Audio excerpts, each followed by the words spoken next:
لازم عينك تبقى في نص راسك وانت بتطلع اي ريبورت من الاي اي، عشان ساعات بيبقى من بره هلا هلا ومن جوه يعلم الله. انا حلو جدا وبعمل كلام حلو جدا وبطلع شغل جميل جدا. اوقات بتطلب من الاي اي يعمل لك ريبورت باخر ابديت، تفتح الريبورت تلاقيه شكله شياكه نظيف مترتب والكلام زي العسل، بس تيجي تبعته تكتشف الخازوق.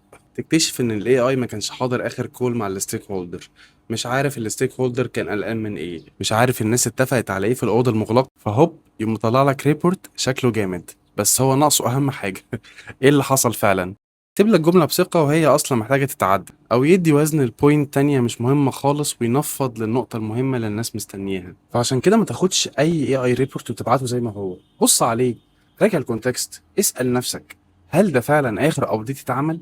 هل الكلام ده مناسب للشخص اللي هيتبعت له ويقراه؟ او اهم حاجه، هل في حاجه ممكن تتفهم غلط؟ من الاخر الاي اي ممكن يظبط لك الكلام كويس جدا، بس هو مش هيعرف ينجم اخر مكالمه اتقال فيها ايه ولا اللي اتقال بين السطور. لو المحتوى دوت بيفيدك في شغلك اعمل فولو وقول لي في الكومنتات ايه اكتر حاجه لازم تركز عليها قبل ما تطلب من الاي اي يطلع لك ريبورت. سلام.